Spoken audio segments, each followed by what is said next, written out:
controles de precios a los alimentos en México?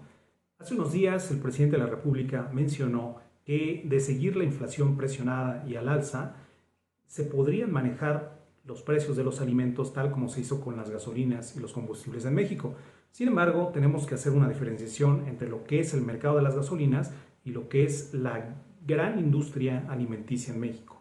Para empezar, el mercado de las gasolinas, ¿qué es lo que está sucediendo? ¿Por qué no sube más allá de 20, 21, 22 pesos el litro de gasolina magna? Debería estar prácticamente en 28, 29 pesos actualmente. Lo que sucede es que el gobierno tiene a su beneficio un impuesto que se llama IEPS, además del IVA, y este IEPS más o menos son 5 pesos, 5.50 pesos por litro en el caso de la gasolina magna, y lo que está haciendo el gobierno es condonándolo, es decir, no lo está cobrando. Por ello, aunque el precio internacional de la gasolina esté subiendo y el precio de la gasolina nacional, parece ser que artificialmente se queda alrededor de 21 o 22 pesos. Y en caso de que siga aumentando y digamos que el IEPS y este beneficio ya esté al 100%, entonces el gobierno puede implementar un subsidio complementario para que el precio siga estando alrededor de 21 o 22 pesos por litro. Eso es lo que sucede, pero eso no es un control de precios. El control de precios es otra cosa, es un mecanismo de política económica que sirve para modificar las cantidades que se comercian y que se consumen de cierto bien en un mercado determinado. Ahora, la industria de alimentos tiene miles de mercados por distintas categorías de alimentos que existen. El caso de las gasolinas es un mercado de una categoría que se consume por diversos miles, millones de consumidores, pero que solamente aún sigue teniendo el monopolio el gobierno en la parte de la distribución, o al menos de una parte de la cadena de distribución. Entonces, vamos a explicar brevemente qué es y para qué sirve un control de precios. Vamos a suponer que el gobierno quiere que la población más pobre de un país, de nuestro país, consuma más leche o que al menos no disminuya su consumo ante un aumento de precio. Lo que hace es fijar un precio por debajo del precio de equilibrio. Vamos a suponer que el precio de equilibrio en el mercado sea de 20 pesos por litro de leche y el gobierno dice lo más que puedes cobrar es 18 pesos. Entonces, ¿qué es lo que pasa? Hay una sobredemanda automáticamente por el producto y se va a atacar a los segmentos más pobres de la población. Entonces, esta sobredemanda tiene que ser satisfecha por alguien, por productores que estén dispuestos a producir y a ofrecer leche a un precio de 18 pesos por litro. Pero para que esto suceda, y los productores sigan teniendo utilidades, márgenes y puedan seguir vivos en el mercado, alguien tiene que subsidiarles esos 2 pesos que no están pudiendo cobrar. Es donde entra el gobierno a meter un subsidio. En el caso de los alimentos, siendo cientos de categorías, el gobierno no podría subsidiar estos precios tope a los alimentos, quebraría la hacienda pública. Y tampoco habría productores que tendrían la capacidad de pagarlo de sus bolsas o sacrificar sus utilidades.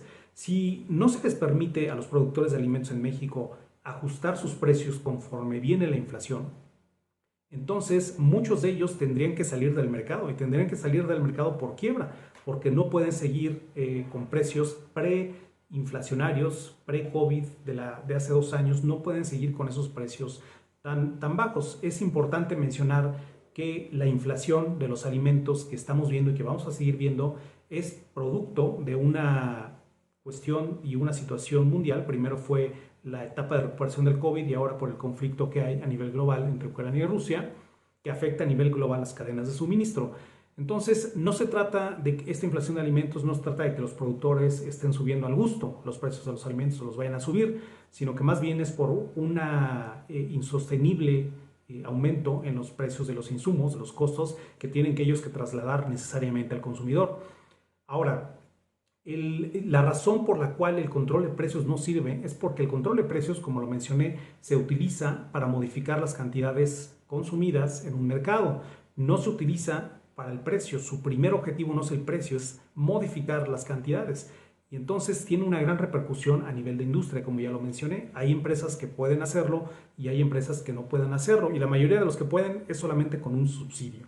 Si se quiere detener la inflación de una vez por todas, se tiene que implementar la herramienta indirecta que se tiene por excelencia, que es la tasa objetivo del Banco Central. Pero ya vimos que hay una preferencia por mantener por mantener la inflación en cierto nivel, porque supuestamente dice el Banco de México, no queremos que se merme la recuperación económica y que caiga el crecimiento. Pero bueno, tampoco hay mucho crecimiento.